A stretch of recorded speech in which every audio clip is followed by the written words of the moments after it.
أعوذ بالله من الشيطان الرجيم. بسم الله الرحمن الرحيم.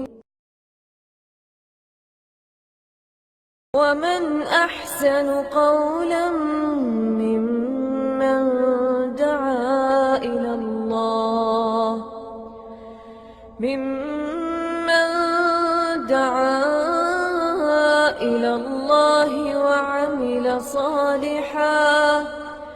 وعمل صالحا وقال إنني من المسلمين.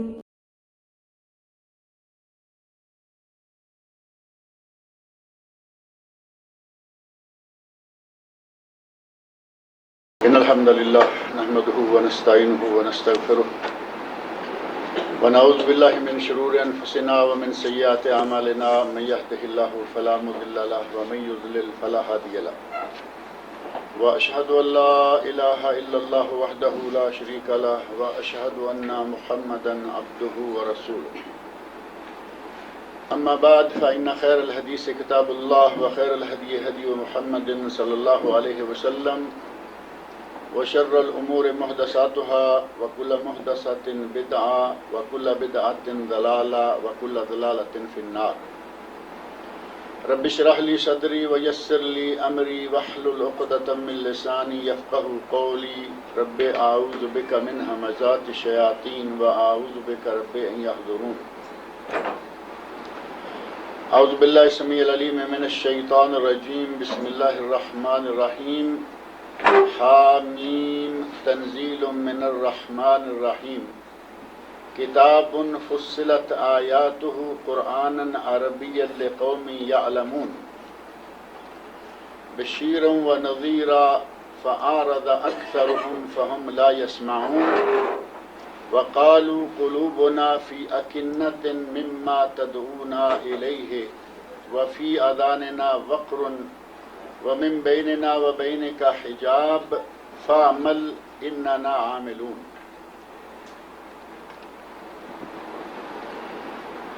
یہ سورۃ حامیم سجدہ کی پہلی 5 آیات ہیں جو میں نے ابھی آپ کے سامنے تلاوت کی ہیں.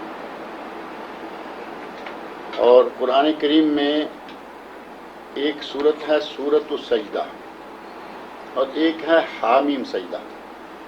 یہ سجدہ کے نام سے سمجھ لیں کہ 2 صورتیں ہیں. ایک کے شروع میں حامیم سجدہ جو یہ ہے اور ایک صرف سجدہ. حامیم سجدہ کا نام جیسا کہ آپ نے حامیم پہلی یہ آیت بھی ہے اور یہ 2 حرف بھی ہیں اور اسی صورت میں آگے جا کر سجدہ بھی ہے ایک آیت پر جس کو سجدہ تلاوت کہا جاتا ہے. تو گویا کہ حامیم سے اس کا آغاز ہوا اور اس میں ایک آیت سجدہ بھی ہے. اس سورت کا نام جو ہے اس طرح حامیم سجدہ ہے. اس سورت کا نزول کس زمانے میں ہوا؟ نبی اکرم صلی اللہ علیہ وسلم کے عہد مبارک میں ظاہر ہے کہ 23 سال میں قرآن کریم نازل ہوتا رہا اور 23 سال کے عرصے میں وہ صورتیں جو مکہ مکرمہ میں نازل ہوئیں وہ مکی صورتیں کہلواتی ہیں اور وہ صورتیں جو کہ مدینہ منورہ میں ہجرت کے بعد جو نازل ہوئی ہیں وہ مدنی. اور مکہ مکرمہ میں 13 سال کے دوران مختلف مواقع پر قرآن کریم کی صورتیں اور آیتیں نازل ہوتی رہیں. اسی طرح مدینہ منورہ میں. اب اس صورت کے نزول کا زمانہ کون سا ہے؟ اہل علم نے لکھا ہے کہ اس وقت تک ابھی حضرت عمر فاروق رضی اللہ عنہ ایمان نہیں لائے تھے. جب یہ صورت نازل ہوئی تو ابھی حضرت عمر فاروق مسلمان نہیں ہوئے. اور دوسری بات یہ کہ حضرت امیر حمزہ سید الشہداء رضی اللہ تعالی عنہ نبی صلی اللہ علیہ وسلم کے چچا محترم وہ مسلمان ہو چکے تھے. امیر حمزہ رضی اللہ عنہ مسلمان ہو چکے ہیں اور عمر فاروق رضی اللہ عنہ ابھی مسلمان نہیں ہوئے. یہ زمانہ وہی زمانہ سمجھ لیں کہ جب مسلمان ابھی بہت کمزور شمار ہو رہے ہیں. مکہ پورا زمانہ ہی کمزوری کا شمار ہوا لیکن جب تک عمر فاروق مسلمان نہیں ہوئے اس وقت تک کا زمانہ جو ہے وہ مسلمانوں کی کمزوری کا زمانہ شمار ہوتا ہے۔ اس عہد میں اللہ رب العزت نے کیا، اور اس صورت کے نزول کا سبب یا جس کو شان نزول کہا جاتا ہے، اس سلسلہ میں کئی روایت ہیں، کئی احادیث ہیں۔ ان میں سے مسند عبد بن حمید حدیث کی ایک بڑی معروف کتاب ہے، مسند عبد بن حمید، اور دوسری ہے مسند ابو یعلا موصلی۔ یہ جو عام ہمارے روزمرہ نام سننے میں آتے ہیں ان سے ذرا ہٹ کے ہیں، لیکن اہل علم جانتے ہیں کہ یہ حدیث کی مشہور و معروف کتابیں ہیں، مسند ابو یعلا، مسند عبد بن حمید، اور اسی طرح امام بغوی رحمۃ اللہ علیہ جن کی بہت ساری بڑی بڑی کتابیں ہیں، انہوں نے یہی روایت جو اس کے شان نزول سے تعلق رکھتی ہے اسے اپنی تفسیر میں ذکر کیا ہے، تفسیر امام بغوی۔ اور اسی طرح تفسیر کی تقریباً سبھی کتابوں میں اور سیرت کی کتابوں میں یہ روایت مل جاتی ہے۔ نبی اکرم صلی اللہ علیہ وسلم نے دعوت کا آغاز کر دیا ہے، آپ لوگوں کو دعوت دینا شروع ہو چکے۔ دعوت عام جو پہلا زمانہ تھا کہ اندر اندر کچھ عرصہ دعوت چلتی رہی، وہ زمانہ گزر چکا ہے۔ دعوت عام کا حکم مل چکا ہے کہ اے میرے نبی اب اپنے گھر والوں سے باہر نکلیے اور خاندان قبیلہ کے علاوہ جو دوسرے لوگ ہیں ان کو بھی دعوت دیجیے۔ یہ وہ دور ہے، نبی صلی اللہ علیہ وسلم کی دعوت، اور اس کے نتیجہ میں لوگوں نے مسلمان ہونا شروع کر دیا، مسلمان آہستہ آہستہ بڑھنا شروع ہو گئے۔ اگرچہ اس زمانہ میں مسلمانوں کو بڑی اذیتوں کے ساتھ، بڑی مشقتوں کے ساتھ اپنے اسلام کو سنبھالے رکھنا پڑا، ان کو مارا گیا، پیٹا گیا اور بہت سخت اذیتیں پہنچائی گئی، لیکن اللہ رب العزت نے جس کو ایمان کی دولت سے نواز دیا وہ عموماً ایمان پہ قائم رہا۔ یہ نہیں کہ ذرا سی تکلیف پہنچی تو کلمہ بھول گئے۔ وہ لوگ تھے جن کے بارے میں اگر کہا جائے کہ یہ وہ نشہ نہیں کہ ترشی جسے اتار دے، کہتے ہیں کہ کسی نے نشہ کیا ہوا تو اس کو لیمو پلا دیا جائے تو اس کا نشہ اتر جاتا ہے۔ صحابہ کرام رضی اللہ عنہم کا وہ نشہ جو ایمان کا نشہ ہے وہ نہیں تھا کہ جسے ترشی اتار دے گی۔ آپ حضرت بلال رضی اللہ عنہ کا واقعہ سنتے رہتے ہیں۔ اول شہیدہ فی الاسلام حضرت سمیہ رضی اللہ عنہ، بلکہ پورے آل یاسر، ان کے شوہر، ان کے بچے، پورا خاندان یاسر، جن کی اذیتوں کو دیکھ کر نبی اکرم صلی اللہ علیہ وسلم نے فرمایا تھا اصبروا آل یاسر، اے یاسر کے خاندان والو صبر سے کام لو، ان موعدکم الجنہ، تمہارے ساتھ اللہ کا وعدہ ہے کہ وہ تمہیں جنت میں داخل کرے گا۔ ان کو اتنی اذیتیں دی گئیں اور ان کو اتنے صبر کے مراحل سے گزرنا پڑا کہ اللہ رب العزت نے اپنے نبی کی زبان سے ان کے لیے جنت کا وعدہ کر دیا۔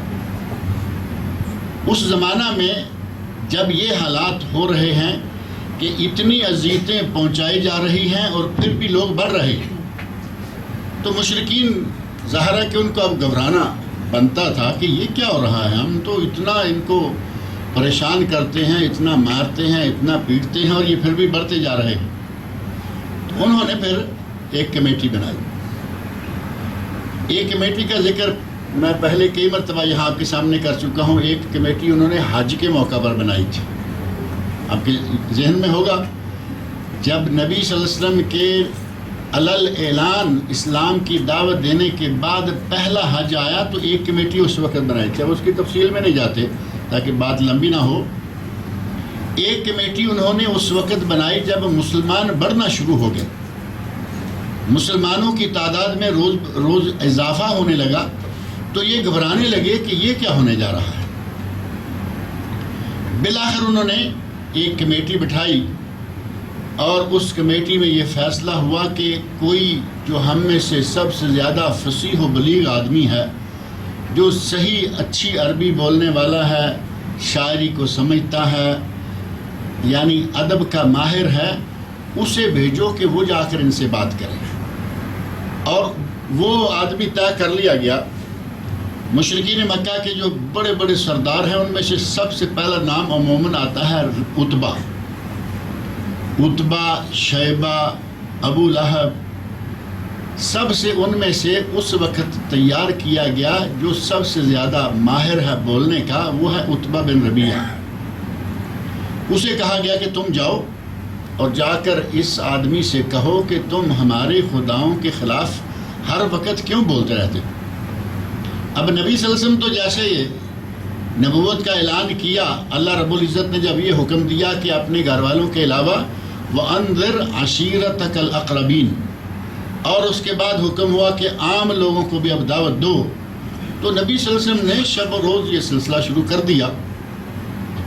تو یہ عتبہ جاتے ہی نبی صلی اللہ علیہ وسلم پر پہلا الزام یہ لگاتا ہے کہ تم نے عربوں کو منتشر کر دیا ہے، ان میں اختلاف پیدا کر دیا ہے، باپ اپنی اولاد سے الگ ہو جاتا ہے، بھائی اپنے بھائی بہنوں سے الگ ہو جاتا ہے، میاں بیوی آپس میں الگ ہو جاتے ہیں، تم نے یہ کیا سلسلہ شروع کر دیا۔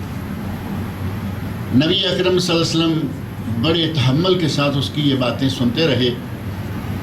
اس نے اس وقت جو آج کی زبان میں دنیا کے سب سے بڑے فتنے ہیں، ان سارے فتنوں کو نبی صلی اللہ علیہ وسلم کے سامنے اکٹھے کر دیا۔ کہتا ہے دولت چاہیے، جتنی چاہیے ہم دیتے ہیں، عورت چاہیے، جس عورت کا نام لو پورے عرب میں سے ہم وہ لا کے تمہیں دے دیں گے، اور اگر سرداری چاہیے تو وہ ہم تمہیں دے دیتے ہیں۔ زن، زر اور زمین کہتے ہیں نا کہ جھگڑے کی بنیادیں، فتنہ سب سے بڑا یہ تینوں چیزیں ہیں۔ یہ تینوں چیزیں دیکھیں یہاں موجود ہیں، عورت چاہیے، سرداری، زمین چاہیے، دولت چاہیے، ہم دیتے ہیں، اور چوتھی چیز اضافہ کر دی کہ اگر کہیں تم آسیب زدہ ہو، تمہیں کوئی جن ون لگا ہو، کسی نے جادو کر رکھا ہو، تو ہم اپنے پیسے سے تمہارا علاج کراتے ہیں۔ یہ ہر طرح کی پیشکش کر کے نبی اکرم صلی اللہ علیہ وسلم بڑے تحمل کے ساتھ سنتے رہے، اور جب یہ اپنی بات مکمل کر چکا تو نبی صلی اللہ علیہ وسلم نے باقاعدہ فرمایا فرغتا، تم اپنی بات سے فارغ ہو گئے ہو۔ گویا کہ نبی صلی اللہ علیہ وسلم نے ہمیں آج کے دور کے لیے، قیامت تک کے لیے ایک اصول بنا دیا کہ جب مناظرہ ہو، مناقشہ ہو، دو آدمی ڈیبیٹ جیسے کہتے ہیں، تو سامنے والے کو پہلے بات پوری کر لینے، درمیان میں نہ ٹوکو۔ یہ باتیں کرتا رہا، نبی صلی اللہ علیہ وسلم پر الزام دھرتا رہا، طرح طرح کے الزام لگائے، آپ سنتے رہے، اور جب وہ رک گیا تو کہتے ہیں فرغتا، کیا اب فارغ ہو گئے ہو، اپنی بات مکمل کر لی تم نے؟ تو کہتے ہیں ہاں میں مکمل کر چکا ہوں۔ اب نبی اکرم صلی اللہ علیہ وسلم نے حامیم سجدہ کی پہلی 13 آیات پڑھی۔ عموماً یہ ذکر کیا جاتا ہے کہ حامیم سجدہ پڑھی، لیکن صحیح ترین روایات میں یہ موجود ہے کہ نبی صلی اللہ علیہ وسلم نے حامیم سجدہ کی 13ویں آیت تک، جہاں جا کے یہ ذکر آتا ہے کہ پہلی قوموں میں سے ہم نے کچھ قوموں عاد اور سمود کی طرف نبیوں کو بھیجا، اور انہوں نے نبیوں کی باتوں کو ٹھکرایا، تو ہم نے ان پر ایک صاعقہ بھیجی، صاعقۃ عاد و ثمود۔ اس صاعقہ کے بارے میں فرمایا کہ اس سے ڈرو، فَإِنْ أَعْرَضُوا فَقُلْ أَنذَرْتُكُمْ صَاعِقَةً مِثْلَ صَاعِقَةِ عَادٍ وَثَمُودَ۔ اگر تمہاری باتوں سے اعراض کریں، پھر جائیں، تمہاری بات نہ مانیں، تو پھر کیا کہو؟ انذرتکم، میں تمہیں ڈراتا ہوں اسی طرح کی صاعقہ سے، اسی عذاب سے ڈراتا ہوں جس عذاب نے عاد اور سمود ان دونوں قوموں کو آ کے گھیر لیا تھا۔ نبی صلی اللہ علیہ وسلم نے تلاوت کا آغاز فرمایا، اور جب یہاں تک پہنچے کہ میں تمہیں عاد و سمود کو جو عذاب آیا تھا اس عذاب سے ڈراتا ہوں، تو عتبہ نے نبی صلی اللہ علیہ وسلم کے منہ مبارک پر ہاتھ رکھ دیا اور کہتا ہے کہ ہم پہ رحم کھاؤ، ہم پہ ترس کرو، ترس کھاؤ، کیونکہ مشرکین مکہ بھی یہ جانتے تھے کہ یہ باتیں جو کرتا ہے باتیں صحیح کرتا ہے۔ یہ تو ہے نا، کئی واقعات ملتے ہیں کہ ایمان نہیں لا رہے لیکن اس بات کو مانتے تھے کہ یہ جو بات کرتا ہے بات صحیح ہوتی ہے، اور اگر یہ کسی کے بارے میں بد دعا کر دے تو وہ بد دعا بھی صحیح ہوتی ہے، اور وہ مانی جاتی ہے، پوری ہو جاتی ہے۔ ابو لہب کے بیٹوں کی ایک کی وفات کا واقعہ مشہور ہے نا، اس کے بارے میں نبی صلی اللہ علیہ وسلم نے بد دعا کر دی تھی، اللہم سلط علیہ قلبا من کلابک، اے اللہ اپنے کتوں میں سے کوئی کتا اس پر مسلط کر دے، یعنی اپنے درندوں میں سے کتا ہو، بھیڑیا ہو، کوئی چیز ہو، کوئی جانور اس پر مسلط کر دے جو اس کو چیر پھاڑ کھائے۔ اور آپ نے واقعہ سارا تفصیل سے سنا ہے، بالآخر ایسے ہی ہوا۔ ایک دوسرے کے بارے میں کہا تھا کہ اس کی موت میرے ہاتھوں آئے گی، اس کی موت میرے ہاتھوں آئے گی، اور عربوں کا وہ بڑا پہلوان نبی صلی اللہ علیہ وسلم کے مقابلے میں آیا، معمولی سی چوٹ لگ گئی کہیں تو چیخنا چلانا شروع کر دیا۔ لوگوں نے کہا شرم کرو، معمولی سی گھسیٹ لگی، معمولی سے کوئی اتنا بڑا تمہیں زخم نہیں آ گیا؟ کہتا ہے کہ میں نہیں بچوں گا، کیونکہ میرے بارے میں یہ کہہ چکا ہے کہ یہ میرے ہاتھوں مارا جائے گا، اور یہ سمجھو کہ میرے لیے موت کا پیغام آ گیا۔ اور واقعی وہ سے مر بھی گیا، وہی زخم بڑا اور مر گیا۔ یہ مشرکین مکہ کو بھی یقین ہے کہ جب یہ کوئی بات کرتا ہے وہ پوری ہو جاتی ہے، اور یہ باتیں سچی کرتا ہے اور صحیح کرتا ہے۔ جیسے ہی کہا کہ میں تمہیں عاد و سمود سے، ان پہ آنے والے عذاب سے ڈراتا ہوں، آپ کے منہ پہ ہاتھ رکھ دیا اور کہا کہ رحم کھاؤ، اپنی قوم پر رحم کھاؤ، اپنے لوگوں پر رحم کھاؤ، اور ساتھ ہی بات چیت جو ہے وہ بند کر دی اور واپس چلا گیا۔ اپنے لوگوں میں پہنچا، بعض روایات میں آتا ہے کہ وہ اپنے لوگوں میں گیا ہی نہیں، بلکہ سیدھا گھر چلا گیا۔ یہاں سے سن کر اس کو یہ اطمینان ہو گیا کہ یہ جو باتیں کر رہا ہے ان میں سے کوئی غلط بات نہیں ہے، باتیں اس کی ساری صحیح ہیں۔ اور جس روایت میں ہے گھر پہنچ گیا، اس روایت میں آتا ہے کہ مشرکین مکہ نے کہا سبع الی دین محمد، یہ سابی ہو گیا ہے، یہ بھی محمد کے دین میں چلا گیا، کیونکہ ہماری مجلس میں آیا ہی نہیں، گھر چلا گیا اور کئی دن گھر سے باہر نہیں نکلا۔ تو کہا کہ سابی ہو گیا۔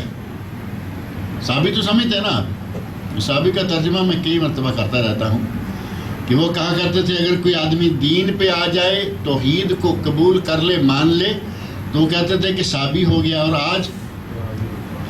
آج جو آدمی دین کو قبول کر لے، توحید کو سمجھ لے، آج کہتے ہیں وہابی ہو گیا ہے۔ بات ملتی جلتی ہے، کہنے لگے کہ یہ سابی ہو گیا۔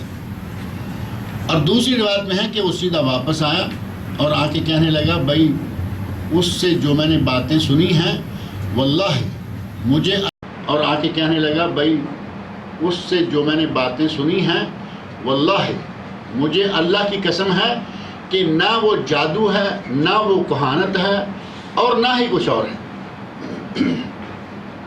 اس کی باتیں ساری کی ساری جو ہے کوئی انوکھی چیز نہیں ہے، شعر وہ نہیں، سحر وہ نہیں، اور کہانت وہ نہیں۔ تو کہنے لگے ابو ولید سحرک بلسانہ، اس نے تجھ پر بھی جادو کر دیا۔ وہ تو کہا ہی کرتے تھے کہ جادوگر ہے۔ کہتے ہیں ابو ولید تو گیا تھا ہماری طرف سے ڈیبیٹر بن کے، تجھ پر بھی اس کا جادو جو ہے وہ کام کر گیا ہے۔ اس نے کہا میں تمہیں نصیحت کرتا ہوں کہ اس کے راستے میں نہ آؤ، اگر اس نے عربوں میں کامیابی پا لی، یعنی عربوں پر غالب آ گیا، تو تمہارا فائدہ ہے کیونکہ تمہارا ہے، کسی کا بھتیجا، کسی کا بھائی، کسی کا رشتہ دار۔ اور اگر کسی وجہ سے دوسرے عرب اس پر غالب آ کے اس کو مار دیں گے، تمہاری جان چھوٹی، تم پہ کوئی الزام تو نہ آئے گا۔ اس نے یہ مشورہ دیا اور وہ پیچھے ہٹ گیا۔ نبی اکرم صلی اللہ علیہ وسلم نے اس کے سامنے یہ پہلی 13 آیات پڑھی تھی جو کہ سورہ حامیم سجدہ کی ہے۔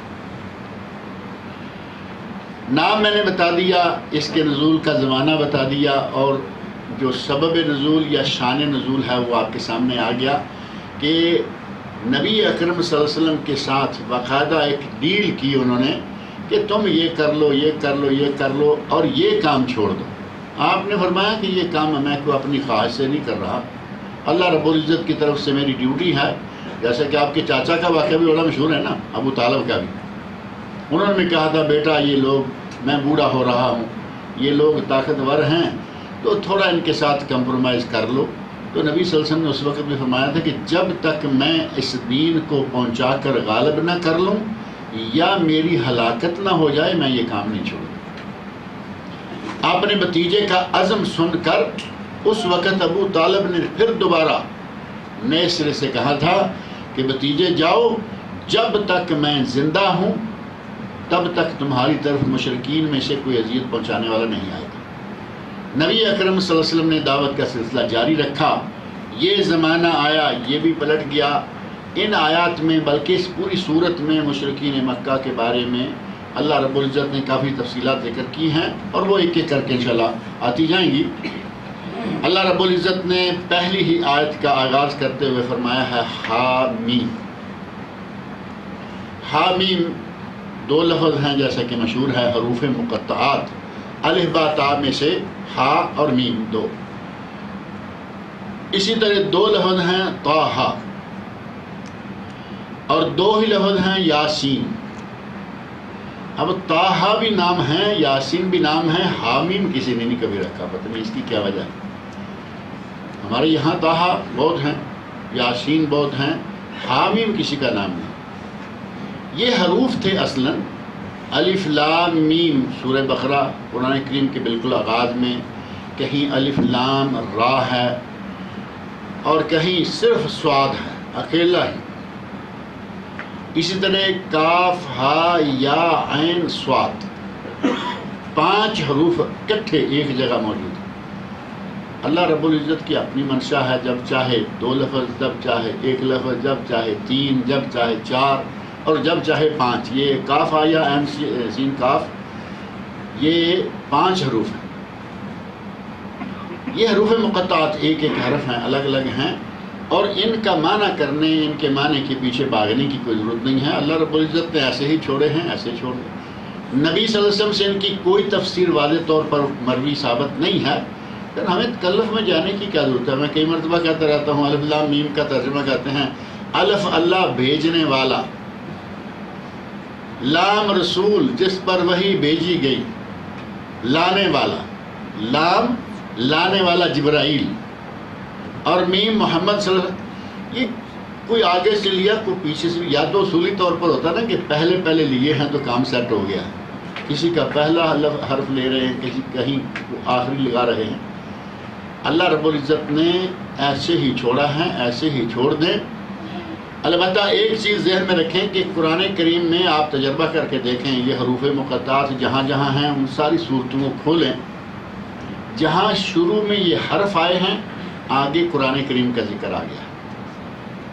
یہ ایک غور کرنے والی بات ہے کہ اللہ رب العزت نے جس صورت کا آغاز بھی حرفوں سے کیا ہے، ایک ایک 2 حرف سے، آگے ساتھ ہی اللہ رب العزت نے قرآن کریم کا یا کتاب کا ذکر کر دیا۔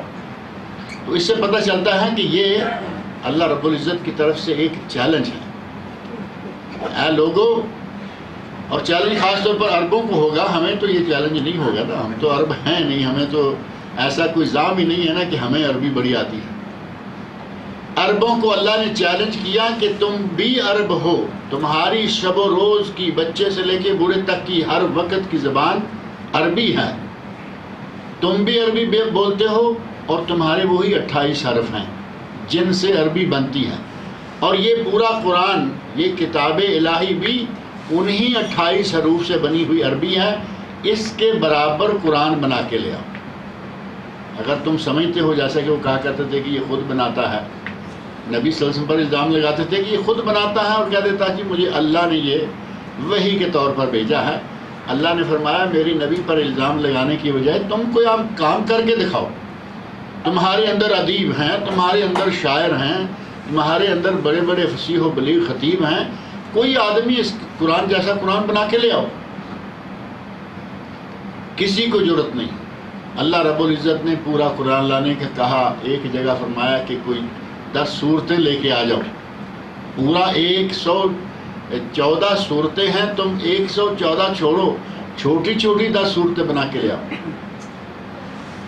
کہیں بھی صورتیں لے آؤ، قرآن لے آؤ، آیت لے آؤ، ایک صورت لے آؤ، فرمایا نہیں کر سکو۔ وَلَوْ كَانَ بَعْضُكُمْ لِبَعْضٍ ظَهِيرًا، تم میں سے ساری دنیا مل کر کوشش کر لو، ایک دوسرے کی مدد کر لو، یہ کام تم سے نہیں ہوگا۔ تو گویا اللہ رب العزت نے عربوں کو یہ چیلنج دیا ہے کہ انہی 28 حروف سے تم بھی عربی بناتے اور بولتے ہو، وہی حروف قرآن کریم کے ہیں، ان سارے حروف کے مجموعے کو دیکھ لو اور اس کتاب کے برابر کوئی کتاب بنا کے لے آؤ۔ اور ساتھ ہی یہ چیلنج اللہ رب العزت نے یہ کہہ کر رد کر دیا کہ تم نہیں کر سکو گے۔ اور قرآن کو نازل ہوئے آج کتنا عرصہ ہو گیا ہے؟ ہم نے بس 1400 اتنا پکایا ہوا ہے کہ آگے گزرنے کو تیار نہیں۔ 1438 تو ہجری ہو گئی ہے، 1438 ہجری، اور اس میں 23 اور ڈالیں، کہاں گئی بات؟ لیکن ہم کہتے ہیں 1400 سال ہو گئے ہیں، چلیں پکا ہوا ہے، وہ 14 کا 14 ہی رہنے دیتے ہیں۔ 1400 سال ہو گئے آج تک اس قرآن کے مقابلے میں کوئی قرآن نہیں بنا سکا۔ گویا کہ اللہ نے جو چیلنج دیا اور ساتھ ہی جواب دے دیا، وہ اپنی جگہ معاملہ بالکل صحیح ہے۔ اگلی آیت میں اللہ رب العزت نے ارشاد فرمایا تنزیل من الرحمن الرحیم، یہ نہ کہو کہ یہ اپنی طرف سے بناتا ہے اور ہمیں کہہ دیتا ہے کہ اللہ نے نازل فرمایا ہے۔ یہ صحیح بات ہے کہ یہ قرآن اللہ رب العالمین کی طرف سے ہی نازل کیا گیا ہے۔ وہ چونکہ آپ عربی بولتے تھے اور عرب ہی تھے، قرآن کریم عربی میں ہے، تو وہ سمجھتے تھے کہ شاید یہ خود ہی تیار کرتا ہے اور خود ہی کہہ دیتا ہے کہ یہ مجھے اللہ نے بھیجا ہے۔ اللہ رب العزت نے وہ چیلنج کیا اور ساتھ ہی یہ بتا دیا کہ اس میں میرے نبی نے اپنی طرف سے کچھ شامل نہیں کیا، بلکہ ایک ایک لفظ، ایک ایک حرف قرآن کریم کا اللہ کی طرف سے نازل شدہ ہے۔ تنزیل من الرحمن الرحیم، کہ یہ اللہ رحمان الرحیم کی طرف سے نازل شدہ ہے۔ یہ جو تنزیل من الرحمن الرحیم ہے، یہ قرآن کریم میں کوئی ایک دو جگہ نہیں، قرآن کریم کے بکثرت مقامات پر یہ بات آئی ہے، جن میں سے دو ایک مقامات صرف ذہن میں رکھ لیں۔ یہ آیت سورت نمبر 141 ہے، حامیم سجدہ، اور سورت السجدہ جس کے شروع میں حامیم نہیں ہے، جس کا میں شروع میں ذکر کر رہا تھا، وہ قرآن کریم کی 32ویں صورت ہے۔ 32ویں صورت سجدہ اور یہ 41ویں صورت حامیم سجدہ۔ اس کے شروع میں اللہ نے یہ بات فرمائی ہے، اور سجدہ کے شروع میں بھی فرمایا الف لام میم۔ وہاں سورت بقرہ والے پہلے 3 حرف ہیں، الف لام میم تنزیل الکتاب لا ریب فیہ من رب العالمین۔ تنزیل الکتاب، یہ کتاب قرآن کریم نازل کی گئی ہے من رب العالمین، رب العالمین کی طرف سے، اور درمیان میں فرمایا لا ریب فیہ، اس میں کوئی شک بھی نہیں ہے۔ اور یہ لا ریب فیہ سورہ بقرہ کے شروع میں بھی ہے، الف لام میم ذالک الکتاب لا ریب فیہ، اور یہاں دوسرے انداز سے فرمایا الف لام میم تنزیل الکتاب لا ریب فیہ، اس کتاب کے اللہ کی طرف سے نازل ہونے میں کوئی شک نہیں، لا ریب فیہ من رب العالمین، کہ یہ اللہ رب العالمین کی طرف سے نازل شدہ کتاب ہیں۔ اور اسی طرح ہی اللہ رب العزت نے ایک تیسرے مقام پر سورہ طٰہٰ میں ارشاد فرمایا ہے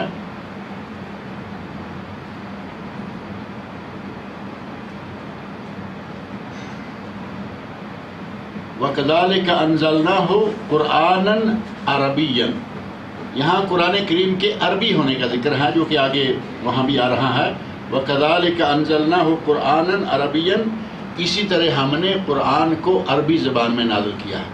گویا کہ اللہ رب العزت نے قرآن کریم کو فرمایا کہ ہم نے نازل کیا ہے، ہمارے نبی نے اس میں کوئی اضافہ نہیں کیا، اور دوسری بات جو ہے وہ یہ بیان فرمائی ہے کہ قرآن کو ہم نے عربی زبان میں نازل کیا ہے۔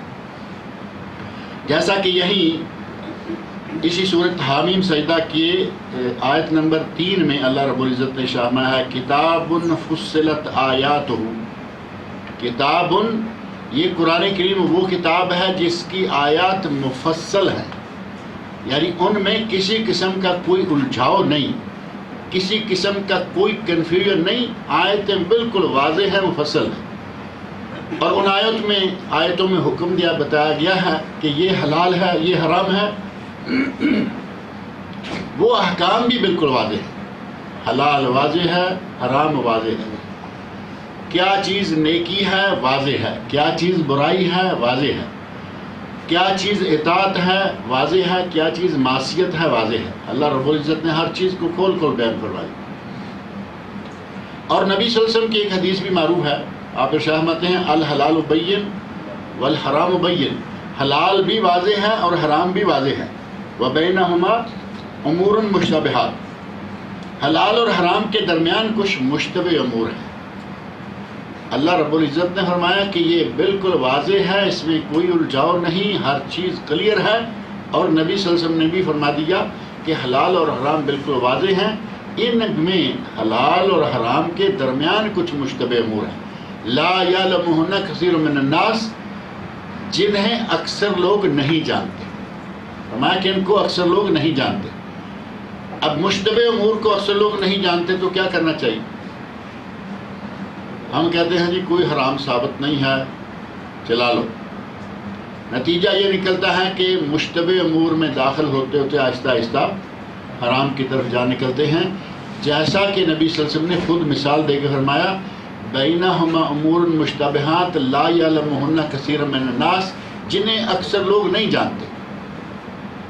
اور آگے فرمایا فامن اتقى الشبہات، جو مشتبہ چیزوں سے بچ گیا، فقد استبرأ لعرضہ ودینہ، اس نے اپنے دین کو، اپنی آبرو کو محفوظ کر لیا۔ اور محارم کو جو حرمت والے حرام ہیں، ان کے بارے میں نبی صلی اللہ علیہ وسلم نے فرمایا کہ محارم سے بچو، محارم کے ارتکاب سے بچو۔ اللہ کے محارم ایسے ہی ہیں کہ جیسے کسی نے کوئی کھیتی ہے، اس میں دوسرے لوگوں کے جانوروں کو داخل ہونے سے روکا ہوا ہے کہ یہاں کوئی داخل نہ ہو۔ ایک آدمی کہتا ہے کہ ہم کھیتی میں تو داخل نہیں ہوں گے، ہماری بھیڑ بکریاں کھیتی میں نہیں جائیں گی، لیکن ہم جو سائیڈ میں کناروں کے باہر کچھ گھاس پھوس ہے وہاں تک لے کے جاتے ہیں۔ نتیجہ کیا ہوگا؟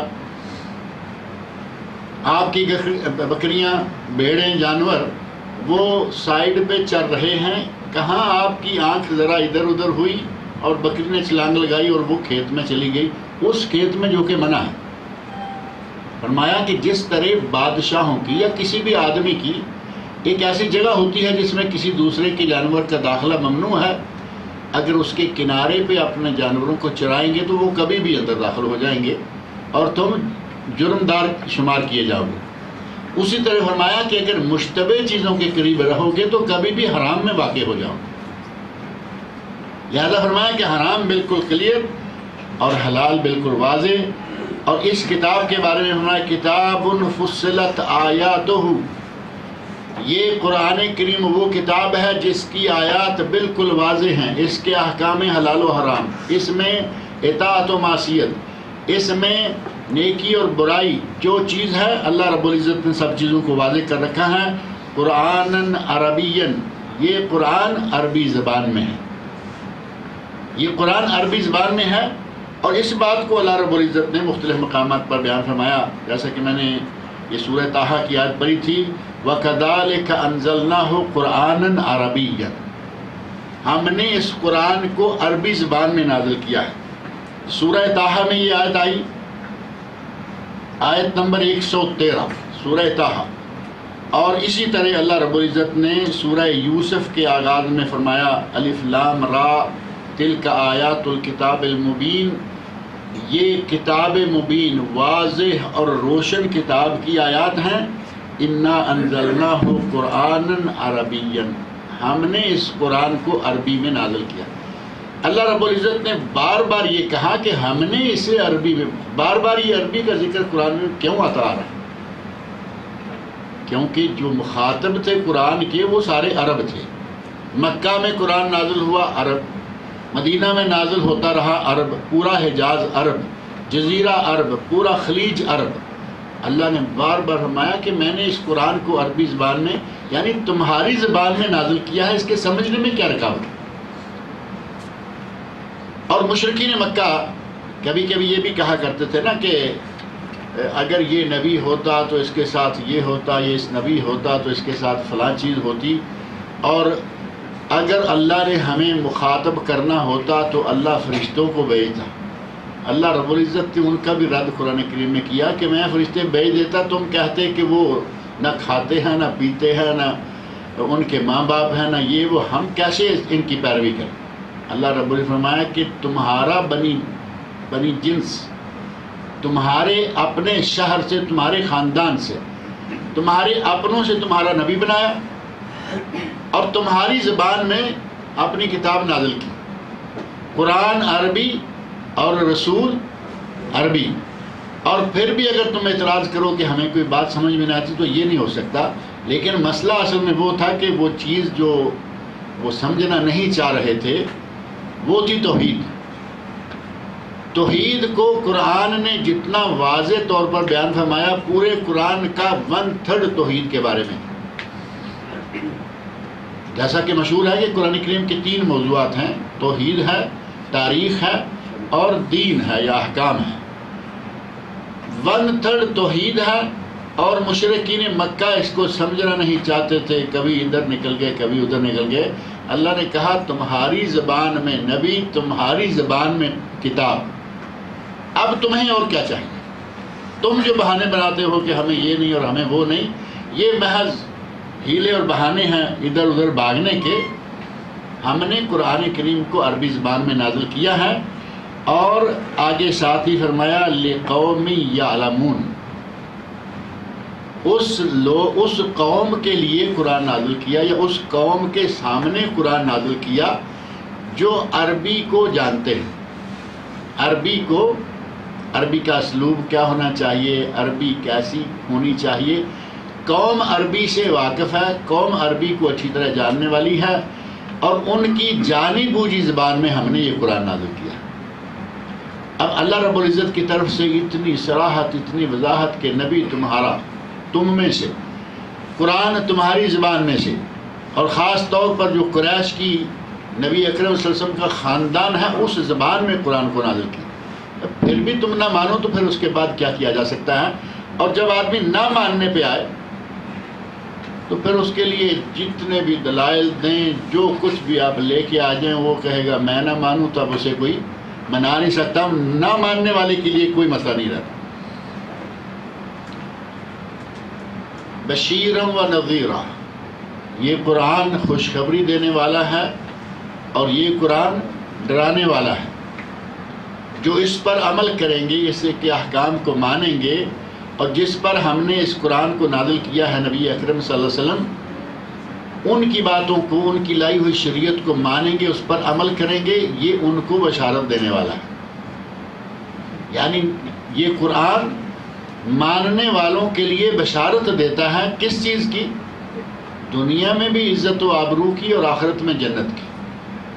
دنیا میں بھی عزت کے ساتھ رہو گے اور آخرت میں بھی اللہ تمہیں جنت عطا کرے گا۔ اور نذیراً، جو لوگ اس قرآن کو نہ مانیں گے، جو اس قرآن میں آئے ہوئے احکام پر عمل نہ کریں گے، ان کو یہ ڈرانے والا ہے۔ اور ڈراتا کس سے ہے؟ برے انجام سے، دنیا میں بھی، اور برا انجام آخرت میں بھی، آخرت میں جہنم اور دنیا میں برا انجام۔ اور دنیا میں برا انجام کفار کا آپ کی نظروں کے سامنے ہے۔ بڑے بڑے کفار کا کیا حال ہوا، اللہ رب العزت نے ان کا انجام آگے نمرود سے لے کے چلتے آئے، دیکھتے آئے کس طرح موتیں واقع ہوئیں۔ نمرود کا کیا حال ہوا، فرعون کا کیا حال ہوا، حامان کا کیا حال ہوا، اس کے بعد اس کا ابو لہب کا کیا حال ہوا۔ ابو لہب کی موت، اس کا انجام انتہائی عبرتناک۔ اللہ رب العزت نے دنیا میں اس کی سرداری دکھا دی، فرعون کی سرداری دکھا دی، نمرود کی سرداری دکھا دی کہ یہ دنیا میں ہی ذلیل و خوار ہو گئے، اور آخرت میں جہنم۔ گویا کہ اس کتاب کو ماننے والا دنیا میں آبرو کے ساتھ اور آخرت میں جنت، اور نہ ماننے والا دنیا میں بھی بے آبرو اور ذلیل و خوار، اور آخرت میں جہنم۔ قرآن کریم پر عمل کرنے کے نتیجہ میں نبی صلی اللہ علیہ وسلم نے صحیح مسلم میں ایک حدیث ہے، آپ ارشاد فرماتے ہیں ان اللہ یرفع بہذا الکتاب اقواما ویضع بہ آخرین۔ اللہ اس کتاب کی برکت سے اس پر عمل کرنے کے نتیجہ میں قوموں کو عزتیں دیتا ہے. یرفع رفعت، دنیا میں بلندیاں عطا فرماتا ہے. وَيَدَعُ بِهِ آخَرِينَ، اور جو اس پر عمل نہیں کریں گے دوسرے لوگ جو ہیں ان کو اللہ پستیوں میں اور اتھاہ گہرائیوں میں گرا دیتا ہے. اس قرآن کے بارے میں اللہ رب العزت فرمایا بشیرا ونذیرا فأعرض اکثرهم، یہ تو بشیر و نذیر ہے، یہ تو بشارتیں دینے والا، خوشخبریاں دینے والا اور ڈرانے والا ہے، لیکن ان میں سے اکثر لوگوں نے اعراض کیا. اکثر لوگوں نے اعراض کیا، یعنی اکثر لوگوں نے اس کو نہیں مانا. اکثر لوگوں سے ایک بات میرے ذہن میں آ رہی ہے کہ اکثریت کوئی اچھی چیز ہے یا نہیں؟ اکثریت، آپ دین کے معاملہ میں قرآن کریم کا مطالعہ کر کے دیکھ لیں، آپ کو اکثریت جو ہے وہ اچھی جگہ نظر نہیں آئے گی. اکثر جاہل، اکثر منکر، اکثر گناہ گار، اکثر مشرک، اکثر کافر، مسلمان تھوڑے، مومن تھوڑے، نیک تھوڑے. یہ تھوڑا عرصہ پہلے پاکستان کے ایک ٹیلی ویژن پروگرام میں بڑی بات چلی تھی. ایک صاحب عقیدہ سلیمہ عالم، ان کے مقابلے میں ایک مشرقیوں کی پارٹی کا آدمی بیٹھا ہوا ہے، اور اس نے صرف اس زعم میں کہ ہم اتنے زیادہ ہیں، تم تو منارٹی ہو، ہم میجارٹی میں ہیں. اب منارٹی میجارٹی کا اندازہ آپ یہیں سے کر کے دیکھ لیں. قرآن کریم میں اللہ فرما رہے ہیں فَأَعْرَضَ أَكْثَرُهُمْ، میجارٹی نے انکار کر دیا، میجارٹی نے قرآن پر عمل کرنے سے انکار کر دیا. اور پوری تاریخ انسانی کا آپ مطالعہ کر کے دیکھیں، ہمیشہ میجارٹی کفر پر رہی اور منارٹی اسلام لائی. میجارٹی ظالم، میجارٹی نافرمان، میجارٹی ہمیشہ دین سے دور، اور منارٹی اقلیت. اقلیت کا تانا دے کے سمجھا کہ میں آج منارٹی میجارٹی کے کھاتے میں ڈال کے ان کو چپ کراتا ہوں. میجارٹی کسی زمانہ میں، آپ پوری تاریخ کا اندازہ کر کے دیکھیں، کسی زمانہ میں میجارٹی ٹھیک نہیں رہی. کسی نبی کی امت کا آپ گنتی کر کے دیکھیں، نبی صلی اللہ علیہ وسلم تمام انبیاء میں سے سب سے بڑی امت والے ہمارے نبی صلی اللہ علیہ وسلم ہوں گے، لیکن کافر اس کے مقابلہ میں آج ہی دیکھ لیں آپ کتنے ہیں. مسلمان دنیا میں کتنے ہیں اور کافر کتنے ہیں؟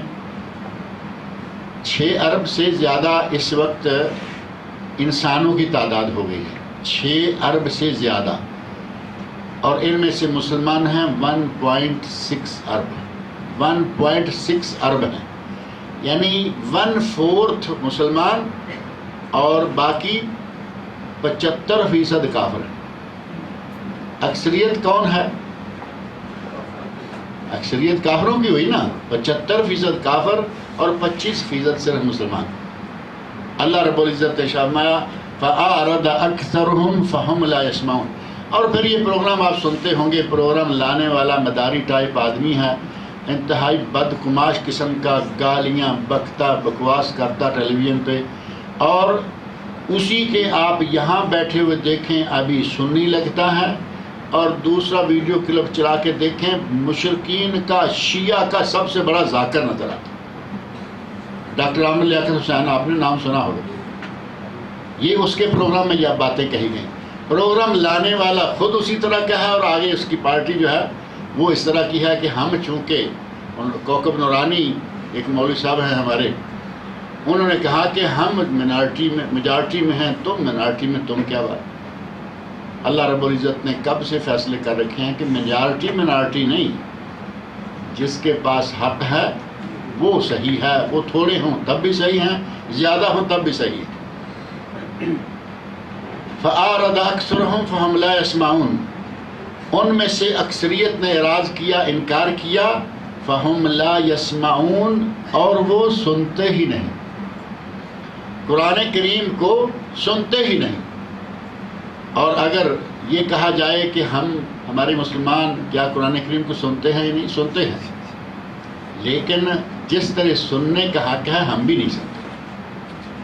اللہ رب العزت فرمایا کہ مسلمان ہیں، انسان ہیں، بظاہر انسان ہیں، اور اگر وہ قرآن کریم کو صحیح عمل کی نیت سے نہ سنیں، قرآن کریم کو عمل کی نیت سے نہ پڑھیں، قرآن کریم پر عمل نہ کریں، بظاہر وہ انسان ہیں اور در حقیقت کیا ہیں؟ اللہ رب العزت فرمایا بل ہم اضل اولئک کالانعام، یہ تو ڈھور ڈنگروں اور جانوروں کی طرح ہیں، شکل میں یہ انسان ہیں لیکن اصلاً یہ جانوروں سے بھی بدترین ہیں۔ اولئک کالانعام بل ہم اضل، فرمایا کہ یہ جانوروں سے بھی گئے گزرے ہیں۔ جانور تو اپنے خالق اور مالک کا حکم مانتے ہیں، یہ کسی کا بھی نہیں مان رہے، یہ جانوروں سے بھی بدترین ہیں۔ فرمایا فہم لا یسمعون، وہ عمل کی نیت سے، سمجھنے کی نیت سے سنتے ہی نہیں ہیں۔ وقالوا قلوبنا فی اکنہ، اور مشرکین نے کہا، قرآن کریم کے مقابلے میں کہا کہ اے اللہ کے، اے ہمارے، وہ تو ظاہر ہے کہ اللہ کے نبی نہیں مانتے تھے، نبی صلی اللہ علیہ وسلم نے کہا کہ ہمارے دلوں پر پردے ہیں، ہمارے دل پردوں میں ہیں، قلوبنا فی اکنہ، تم ہمیں پیغام دینا چاہتے ہو توحید کا، تم ہمیں اللہ کی کتاب سنانا چاہتے ہو، وقالوا قلوبنا فی اکنہ، ہمارے دل تو پردوں میں ہیں، مما تدعونا الیہ، جو بات تم سنانا چاہتے ہو یہ ان تک نہیں پہنچ سکتی۔ اور نبی صلی اللہ علیہ وسلم کیا سنانا چاہتے تھے؟ کہانیاں سنانا چاہتے تھے؟ نہیں، نبی اکرم صلی اللہ علیہ وسلم ان کو توحید کا درس دینا چاہتے تھے، اور وہ توحید کو ماننے کے لیے تیار نہیں، کہہ رہے ہیں کہ ہمارے دل پردے میں ہیں، بند ہیں، وفی آذاننا وقر، اور ہمارے کان بہرے ہیں۔ ظاہر ہے کہ وہ سنتے تو تھے، کانوں سے سنتے تھے، لیکن جو حق سننا اور قبول کرنے کے لیے سے سننا ہے وہ نہیں سنتے تھے۔ وقر کا معنی اصل میں ہوتا ہے بوجھ، اور کان پہ بوجھ ڈال دیا جائے تو وہ بہرا ہو گیا نا۔ ہمارے کان بہرے ہیں اور ہمارے دل پردے میں ہیں، جیسے اللہ رب العزت نے بھی فرمایا نا کہ ان کے دلوں پر پردہ پڑ چکا ہے، مور لگ چکی ہے۔ وہ خود اعتراف کر رہے ہیں کہ تو ہمیں جس طرف بلا رہا ہے وہ ہم نہیں مانیں گے، کیونکہ ہمارے دل جو ہیں وہ پردے میں ہیں اور ہمارے کان بہرے ہو چکے ہیں، ہمارے کانوں پر بوجھ ہے۔ وَمِن بَيْنِنَا وَبَيْنِكَ حجاب، ہمارے اور تیرے مابین ایک پردہ ہے، یعنی تیرے اور ہمارے درمیان پردہ ہے، ہم تمہاری بات سنیں گے نہیں، ہم تمہاری بات مانیں، یعنی کھل کھلا کے اس اکثریت نے انکار کر دیا۔ میجارٹی والوں نے کہا کہ نہیں، ہم تیری بات نہیں مانیں گے۔ بیننا و بینک حجاب، ہمارے تو ہمارے درمیان پردہ ہے۔ حجاب کا معنی پردہ ہو گیا نا، یہ معروف لفظ ہے، چہرے کا حجاب ہے، یا دو لوگوں کے درمیان کوئی پردہ ہے، ایک دوسرے کو چیز نظر نہ آنے پائے۔ تو کہتے ہیں کہ بین کا وَمِن بَيْنِنَا وَبَيْنِكَ حجاب، تمہارے اور ہمارے درمیان پردہ ہے۔ فَعْمَلْ، تو جو کچھ کرنا چاہتا ہے کر، اِنَّنَا عَامِلُونَ، اور ہم جو چاہیں گے وہ ہم کریں گے۔ اور یہ تو ظاہر ہے کہ وہ شروع سے چلتا آ رہا ہے۔ جو اہل کفر ہیں وہ مسلمانوں کو اگر دلائل کے میدان میں ہارتے ہوئے اپنے آپ کو دیکھتے ہیں تو پھر کہتے ہیں کہ جاؤ، جو تم نے کرنا ہے تم کرتے رہو، ہم نے جو کرنا ہے ہم کریں گے۔ مشرکین مکہ بھی نبی اکرم صلی اللہ علیہ وسلم کو یہی بات کہہ کے ہٹ گئے، کہتے ہیں کہ تم جو چاہے کرو اور ہم جو چاہیں گے وہ کریں گے، یعنی تمہاری بات کو ہم نہیں مانیں گے۔ کھلے ہوئے انہوں نے بات ماننے سے انکار کر دیا۔ قل انما انا بشر مثلکم یوحی الی انما الہکم الہ واحد فاستقیموا الیہ واستغفروہ وویل للمشرکین۔ یہاں ایک مسئلہ، ایک موضوع مستقل جو ہے وہ نیا شروع ہو جاتا ہے، اور وہ موضوع میں نے اشارہ شروع میں کر دیا ہے۔ قل انما انا بشر مثلکم، نبی اکرم صلی اللہ علیہ وسلم کو اللہ رب العزت نے مکہ والوں میں سے انہی کے خاندان، انہی کے شہر، انہی کے قبیلہ، انہی کی نسل میں سے بھیجا۔ تو نبی صلی اللہ علیہ وسلم کا حق ہے نا وہ کہیں انما انا بشر مثلکم، میں تو تمہاری طرح کا بشر ہوں۔ اب اس مسئلے کو انشاءاللہ دلائل کے ساتھ اگلے درس میں ذکر کریں گے۔ ہمیں کوئی جنگ تو نہیں کرنی نا، نور کیا ہے بشر کیا ہے، دلائل آپ کے سامنے صرف رکھیں گے کہ آپ کیا تھے، آپ کیا تھے، حدیث میں آپ نے اپنے آپ کو کیا کہا، قرآن میں اللہ نے آپ کو کیا کہا، اور عقلاً جو موازنہ ہے دو چیزوں کا وہ کن کن دو چیزوں میں ہوتا ہے۔ نور کے عکس کیا چیز ہے؟ اندھیرا یا نہیں؟ نور کے عکس اندھیرا ہے۔ اور قرآن کریم میں اللہ رب العزت نے فرمایا وَمَا خَلَقْتُ الْجِنَّ وَالْإِنسَ إِلَّا لِيَعْبُدُونَ، ہم نے جن اور انس، بشر کے مقابلے میں جن آتا ہے، بشر کے مقابلے میں نور آتا ہی نہیں۔ یہ بات انشاءاللہ تفصیل سے اگلے درس میں کریں گے۔ اللہ رب العزت مجھے اور آپ سب کو قرآن کریم پڑھنے، سننے، سمجھنے اور اس کے احکام پر عمل کرنے کی توفیق عطا فرمائے۔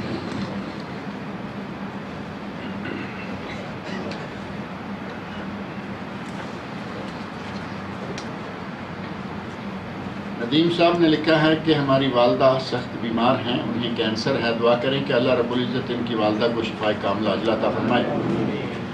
اور بھی کوئی بیمار ہے تو اللہ تعالیٰ اسے بھی شفائے کاملہ عاجلہ سے نوازے۔ یہ کسی نے لکھا ہے کہ ہمارے ماموں کا، یہ ہمارے عرفان بھائی ہیں شاید، ان کے ماموں کا کل انتقال ہو گیا ہے، دعا کریں کہ اللہ رب العزت ان کی مغفرت فرمائے، ان کی بشری کوتاہیوں کو اللہ تعالیٰ معاف کرے، اللہ ان کو جنت الفردوس میں اعلیٰ مقام عطا فرمائے۔ اور بھی کسی کا عزیز فوت ہوا ہے جو یہاں ہمارے پاس اس وقت نہیں ہے، اللہ تعالیٰ ان کے عزیز کی بھی مغفرت فرمائے، بشری کوتاہیوں کو اللہ تعالیٰ معاف کرے، اللہ تعالیٰ ان کو جنت الفردوس میں اعلیٰ مقام عطا فرمائے۔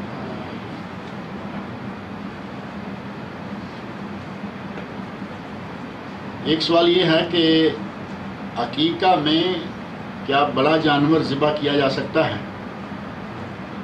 اور بڑا جانور تو آپ سمجھتے ہیں نا، بڑا گوشت، بڑا جانور، ماتا والوں کی ماتا ہوگی، ہم تو کھاتے ہیں۔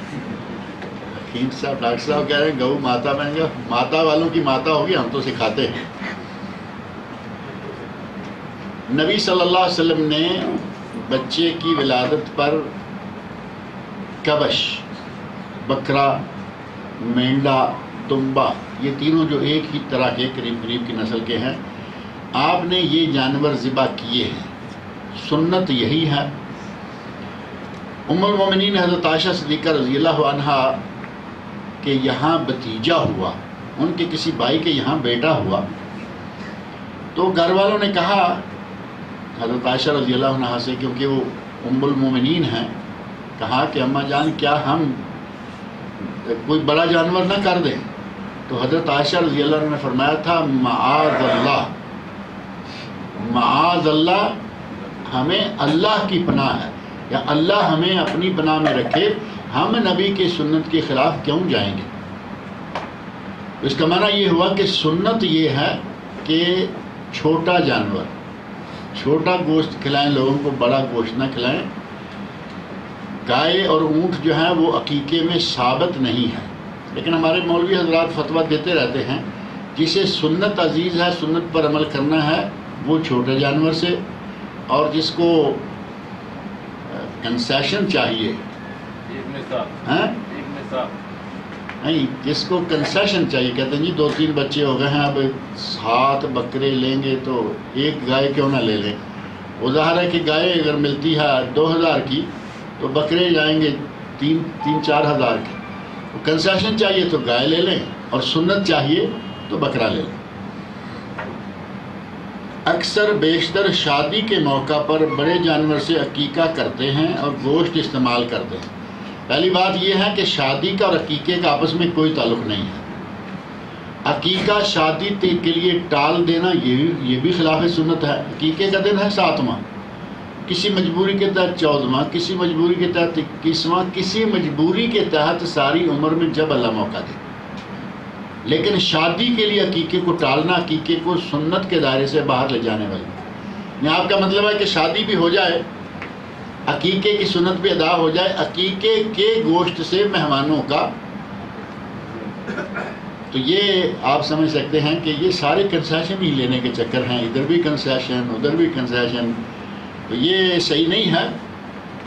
جب بچہ پیدا ہو اس کے 7ویں 14ویں 21ویں دن عقیقہ کریں، اور یہ انتظار نہ کریں کہ چونکہ اگلے مہینے ہماری ایک شادی آ رہی ہے تو یہ بکرے یا یہ گائے کہ اس مہمانوں کو ان مہمانوں کو کھلا دیں گے، وہ صحیح نہیں ہے۔ ایک سوال یہ ہے کہ میں عشاء کے ساتھ وطر پڑھ کر، خواتین کی طرف سے سوال ہے، عشاء کی نماز کے ساتھ وطر پڑھ کر سوتی ہوں اس ڈر سے کہ شاید میری آنکھ نہ کھل سکے، لیکن جب آنکھ کھل جاتی ہے تو میں تہجد پڑھ لیتی ہوں، کیا ایسا کیا جا سکتا ہے؟ اس میں یہ ہے کہ اگر کوئی وطر پڑھ کے سویا اور سحری کے وقت، تہجد کے وقت دوبارہ وہ بیدار ہو گیا تو اسے چاہیے کہ وہ دو کر کے جتنی چاہے رکھتے پڑھ لے، وہ وطر دوبارہ نہ پڑھے، کیونکہ نبی صلی اللہ علیہ وسلم کا ارشاد ہے لا وطرانہ فی لیلۃ واحدہ، ایک رات میں 2 مرتبہ وطر نہیں ہے۔ وطر تو معنی اکائی ہے نا، 2 مرتبہ پڑھیں گے تو اکائی رہے گی نہیں، وہ تو ڈبل ہو گیا نا، اس میں سے وطر کا جو اصل مفہوم ہے وہ نکل جائے گا۔ بعض لوگوں نے کہا ہے کہ پہلے وطر کو توڑ لے اور نئے سرے سے سحری کے وقت وطر پڑھ لے۔ اب پتہ نہیں ان کے پاس کون سا ہتھوڑا ہے توڑنے والا۔ اب نماز کو کیسے توڑیں گے آپ؟ پہلے کو توڑ لیں جی، 1 رکعت اور پڑھ لیں پہلے تو پہلا ٹوٹ جائے گا، اور پھر 1 رکعت پڑھیں گے تو نیا بن جائے گا۔ اس توڑ پھوڑ میں آپ کیوں جاتے ہیں؟ شریعت کو جیسی ہے ویسی رہنے دیں۔ نبی صلی اللہ علیہ وسلم نے بعض صحابہ کو، غالباً ابو ہریرہ رضی اللہ عنہ کو، یہ نصیحت کی تھی کہ تم کام کاج والے، محنت مشقت والے آدمی ہو، عشاء کے ساتھ وطر پڑھ کے سویا کرو، اور ایک ہی مرتبہ، یہ نہیں کہا کہ جب اٹھ جاؤ تو پھر دوبارہ وطر پڑھ لو، توڑ لو۔ یہ توڑ پھوڑ والے جو آثار ملتے ہیں وہ صحیح نہیں ہیں۔ 1 مرتبہ وطر، اب عورت ہے، مرد ہے، اس نے عشاء کے ساتھ پڑھ لیے، اسی خدشہ کے ساتھ بیدار نہیں ہو پائیں گے، بیدار ہو گئے، 2 کر کے 12 رکعتیں پڑھ لیجیے، 14 کر لیجیے، 16 کر لیجیے، 10 رہنے دیجیے، آپ کی مرضی۔ اس وقت اٹھنا اور نوافل پڑھنا بہت ہی قارئ ثواب ہے۔ اللہ رب العزت کے یہاں کون سی کمی ہے کہ آپ کی نیت پر کہ آپ نے پڑھ اس لیے لیے تھے کہ شاید نہ اٹھوں، اور اب وہ نہیں پڑھ رہی دوبارہ کیونکہ سنت سے ثابت نہیں ہے۔ اللہ تعالیٰ آپ کو تہجد کا ثواب عطا کرنے پر قادر ہے، لہذا یہ طریقہ مسنون جو ہے وہ اختیار کرنا چاہیے۔ ایک سوال یہ ہے کہ صبح شام کے اذکار میں جو تسبیحات پڑھتے ہیں، مثلا لا الہ الا اللہ وحدہ 100 مرتبہ، سبحان اللہ العظیم و بحمدہ، ان کلمات کو ہم تسبیح کے ذریعے پڑھتے ہیں، یعنی ان کا مطلب دانوں سے ہے۔ شاید استغفار اور درود شریف کو بھی کیا گنتی کی خاطر تسبیح پر ہی پڑھ سکتے ہیں؟ پہلے نمبر پر تو یہ 100 جو آپ نے بتایا ہے اس کو بھی تسبیح پہ پڑھنا ثابت نہیں ہے۔ اب آپ پڑھتے ہیں وہ بات الگ ہے، نبی صلی اللہ علیہ وسلم نے کوئی تسبیح استعمال نہیں کی، خلفائے راشدین سے، صحابہ کرام سے، امہات المومنین سے کسی بھی صحیح حدیث میں تسبیح کا استعمال ثابت نہیں، بلکہ یہ تسبیح اور مالا کن کی ہے؟ یہ وہی ہے جو مسلمانوں میں آئی ہے، اور آپ کو معلوم ہے کہ مسلمانوں میں بہت کچھ ادھر سے آیا ہے، عیسائیوں سے آیا ہے، ہندوؤں سے آیا ہے، فلاں فلاں سے آیا ہے۔ یہ تسبیح جو ہے یہ ہندوؤں سے اصل میں آئی ہے، مسلمانوں میں یہ تسبیح نہیں تھی، اور ابھی تو بہت اسپیشل کام شروع ہو گئے، بوریوں کے حساب سے کھجور کی گٹھلیاں، وہ جو 1.25 لاکھ والی پارٹی ہے نا، وہ بوریوں کے حساب سے کھجور کی گٹھلیاں رکھی ہوئی ہیں، اور تسبیح کے بڑے نئے نئے انداز آ گئے۔ پہلے وہ ایک موٹا سا کاؤنٹنگ والا جو ہوتا ہے، اس کا نام بھی شاید کاؤنٹنگ تسبیح ہے، وہ رکھا ہوا تھا، ٹک ٹک کرتے ہوئے چلتا ہے، اور وہ تھوڑا بھاری ہے، تھوڑا زور سے دبانا پڑتا۔ ابھی ایک دم فرسٹ کلاس تسبیح پچھلے دنوں میں نے دیکھی، پچھلے سال، یہ انگلی ہے، اس انگلی پہ چھوٹا سا سے پٹا لپیٹ دیں گے، اور یہاں چھوٹا سا بٹن لگا ہوا ہے، اور یہاں سکرین ہے، کوئی مہنگی چیز نہیں ہے، کوئی 5-10 ریال والی چیز ہے سر، 3 ریال کی، 3 ریال کی یہ کاؤنٹنگ تسبیح ہے۔ وہ ایسے کریں تو اندر جو اس کا نمبر ہے وہ چینج ہوتا جاتا ہے، 1 2 3 4 5 100 1000 تک وہ لے کے جاتی ہیں۔ یہ چھوڑے ان سارے مصنوعی کام ہیں، اللہ کے نبی نے اپنے ہاتھ پر تسبیح کی، اور ہاتھوں میں سے بھی دائیں ہاتھ پر۔ ابو داود میں صحیح سند سے ثابت حدیث ہے، کانا یعقد، کانا صلی اللہ علیہ وسلم یعقد بیمینہ، نبی صلی اللہ علیہ وسلم اپنے دائیں ہاتھ پر تسبیح کیا کرتے تھے۔ دائیں ہاتھ پر تسبیح کریں، یا یہ کہہ لیں زیادہ سے زیادہ کہ ہاتھوں پر تسبیح کریں، اور یہ گٹھلیاں اور یہ کاؤنٹنگ تسبیحاں اور آج کل کی الیکٹرانک تسبیحاں، اور میڈیا کو الیکٹرانک رہنے دیں، تسبیح کو آپ اپنی اصل پہ آنے دیجیے، وہی اچھا ہے۔ اگر کوئی بڑی عمر کا ہے، ایک زیادہ سے زیادہ یہ کہا جا سکتا ہے، میں نے آپ کو نہیں کہا، بڑی عمر کا کوئی آدمی ہے جسے یہ یاد نہ رہے کہ کتنے ہوئے ہیں، میں نے کتنے، ہے نا کہ ایک عمر آ جاتی ہے کہ آدمی حساب کتاب رکھنے سے آگے نکل جاتا ہے۔ اگر ایسا آدمی کوئی ایسی چیز لے لیتا ہے تو یقیناً اس کے لیے ایک عذر ہے کہ وہ 100 چاہتا ہے کرنا اور اسے گنتی یاد نہیں رہتی، 133 گننا چاہتا ہے، اسے 33 گنتی یاد نہیں رہتی، تو اس سے ہو جائے گا، ٹھیک ہے۔ آپ سارے ڈاکٹر صاحب جوان آدمی ہیں، یہ رنگ سفید ہو جانا بالوں کا وہ کوئی بات نہیں، ایسے سارے جوان ہیں آپ ماشاءاللہ، تو کیوں خواہ اس عمر والے لوگوں کا کام کرتے ہیں جس عمر کو آپ ابھی پہنچے نہیں۔ اللہ تعالیٰ سب کی عمر دراز کرے، اپنی اطاعت میں رکھے۔ نبی اکرم صلی اللہ علیہ وسلم کا ارشاد ہے، رحم اللہ عمران صلی قبل العصر اربعا، ابو داود ترمذی تفسیر بیان کریں۔ رحم اللہ کو کن معنوں میں لیں گے؟ رحم اللہ ہمارے یہاں تو فوجدہ کہتے ہیں نا، آپ رحمت اللہ علیہ کسی زندہ کے ساتھ لکھ دیں، آپ کو مارنے والے ڈنڈے لے کے آ جائیں گے کہ ہمیں کیوں مار دیا ہے۔ رحم اللہ، اللہ رحم فرمائے، اللہ رحم فرمائے اس پر۔ میں نے شروع میں ہی یہ جو واقعہ ذکر کیا ہے عتبہ کا، اس نے نبی صلی اللہ علیہ وسلم کے منہ پر ہاتھ رکھ دیا اور اس نے بار بار یہ کہا کہ رحم کھاؤ، رحم کھاؤ، رحم کرو۔ تو رحم، اللہ رحم کرے، اس کا معنی یہ نہیں ہے کہ آدمی مر گیا، اپنی قوم کے لیے رحم طلب کر رہا ہے، تو اس کا معنی یہ تو نہیں کہ مری ہوئی قوم کے لیے، زندوں کے لیے رحم، زندوں کے لیے بھی ہے، رحم مردوں کے لیے بھی ہے، لہذا گھبرائیے نہیں۔ رحم اللہ، اللہ تعالیٰ اس پر رحم کرے، یعنی اللہ تعالیٰ اس پر اپنی رحمت نازل فرمائے، اس میں گھبرانے والی کون سی بات ہے؟ اچھا کام کیا یا کہ غلط کیا؟ نہیں، اچھا کام ہی کیا۔ رحم اللہ، اللہ اس پر رحم کرے جس نے عصر سے پہلے 4 رکھتے، اور عصر سے پہلے 4 رکھتے، 2 رکھتے تحیۃ الوضو کی، 2 رکھتے تحیۃ المسجد کی، ان کو الگ الگ کر کے 2 پڑھے، کوئی حرج بھی نہیں ہے، ثابت بھی ہیں۔ لیکن ہم نے جو 4 پکی کر دی ہے نا ظہر کے ساتھ یا عصر کی نماز کے ساتھ، کہ نماز کے لیے ہی صرف عصر سے پہلے کسی بھی وقت اگر کوئی 4 رکعتیں پڑھ لیتا ہے، وضو کرتا ہے، ابھی عصر کی اذان بھی نہیں ہوئی، 4 رکعتیں پڑھ لے، ٹھیک ہے۔ نماز عصر اور مغرب کے درمیان کوئی نماز نہیں ہے، تو پھر مغرب کسی جماعت سے پہلے 2 سنت اور اذان سے پہلے تحیۃ المسجد کیا پڑھ سکتے ہیں یا نہیں؟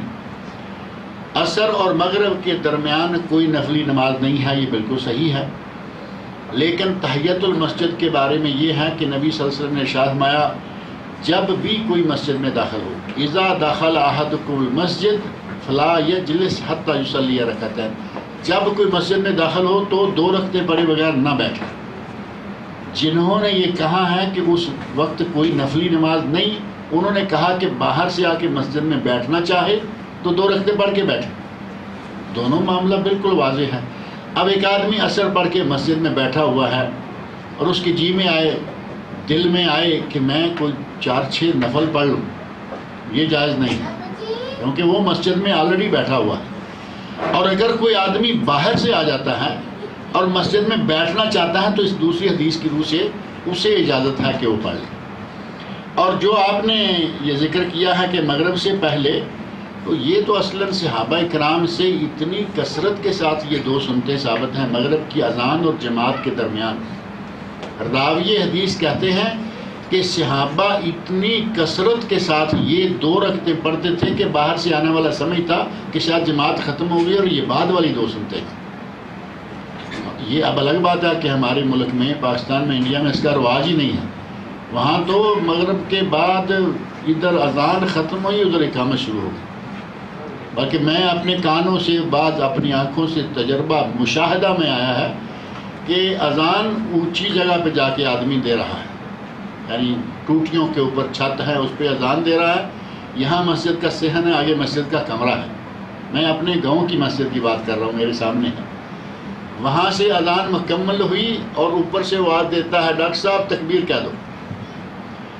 اب اس کو پتا ہے کہ مجھے سیڑھیوں سے اترنے میں 1 آدھ منٹ لگ جائے گا، وہ وہاں سے اذان ختم کرتے کہتا ہے ڈاکٹر صاحب تکبیر کیا دو، فلاں صاحب تکبیر کیا دو. اب وہاں سنتوں کا وقت کہاں ہے، وہ تو منٹ نہیں لگاتے تکبیر کہنے میں. یہاں آپ کو معلوم ہے کم از کم 10 منٹ، کہیں 15 منٹ. جب یوں معلوم کرتے ہیں کہ رمضان ہے 20 منٹ تک بھی وہ وقفہ دے دیتے ہیں. تو یہ 2 رکعتیں ثابت ہیں، یہ پڑھی جا سکتی ہیں. اور اس کے لیے دوسری حدیث موجود ہے. آپ ارشاد فرماتے ہیں بین کل اذانین صلاۃ. اب آپ دیکھیں حدیث واضح طور پر بین کل اذانین صلاۃ، بین کل اذانین صلاۃ، بین کل اذانین صلاۃ لمن شاء. آپ نے 2 مرتبہ فرمایا کہ اذان و اقامت کے درمیان نماز ہے. باقی تو ساری نمازوں میں بیٹھ کے ہی ہے نا سنتے ہیں. فجر کے سنتے ہیں، ظہر کی سنتے ہیں، اور عصر کے لیے بھی 4 سنتے پڑھی جا سکتی ہیں، اور مغرب کے پہلے کوئی رکعت نہیں ہے. تو یہاں آپ نے اس حدیث کی روح سے بتا دیا کہ 2 رکعتیں پڑھ سکتے ہیں. لیکن تیسری مرتبہ ساتھ کہہ دیا لمن شاء، جس کا جی چاہے. یعنی فرض نہیں ہے کہ ضرور پڑھے، جس کا جی چاہے. یہ پچھلے جمعے اردو نیوز میں جو روشنی ایڈیشن آتا ہے اس میں میرا ایک کالم تھا صرف انہی 2 رکعتوں کے بارے میں، اس میں تفصیل تھی. بولتے کوئی جوال بولتے نماز نہیں پڑھتے مغرب کے اذان کے پہلے. کیسے؟ سچ جو ہے ہم نے پڑھ رہا تھا، اس نے منع کیا مغرب کا اذان ابھی ہونے والی ہے، آپ نے نہیں، اگر مغرب کی اذان ہونے والی ہے وہ مسئلہ الگ ہے. مغرب کی اذان ہو چکی ہے، اگر 5-10 منٹ باقی ہیں، 15 باقی ہیں تو پھر پڑھ سکتا ہے. اصل میں جب یہ پتہ چل جائے کہ اب سورج اندر باہر ہے اس وقت کوئی نماز نہیں ہے. اس وقت آپ تحیۃ المسجد بھی نہ پڑھیں، تھوڑا رک جائیں. اور اگر اتنا ہے کہ اتنا لمبا رکتے آدمی تھکتا ہے، اس کا مطلب 20-25 منٹ ابھی باقی ہیں، تو پھر آپ 2 رکعتیں پڑھ سکتے ہیں. سورج کے زوال کے ٹائم کون سے ہیں؟ سورج کے زوال کے ٹائم کون سے نہیں، ایک ہی ٹائم ہو سکتا ہے. زوال تو ظہر کو ہوتا ہے نا. جس وقت سورج عین سر پر ہوگا اور معمولی سا عین سر پر بھی ہو تو تھوڑا سا اس کا سایہ ہوتا ہے، جس کو سایہ ظل نہیں کہتے، فے کہتے ہیں. یعنی تھوڑا سا ہر حال میں سایہ رہتا ہے، اس وقت نماز نہ پڑھیں. تھوڑا سا ڈل جائے، مثلا سر سے 10 منٹ سمجھ لیں ڈل گیا، 15 منٹ ڈل گیا، ظہر کی نماز شروع ہو گئی. عین سر پہ جب ہو، جس کو زوال کا وقت کہا جاتا ہے، اس وقت نفل جو ہیں وہ نہ پڑھے جائیں.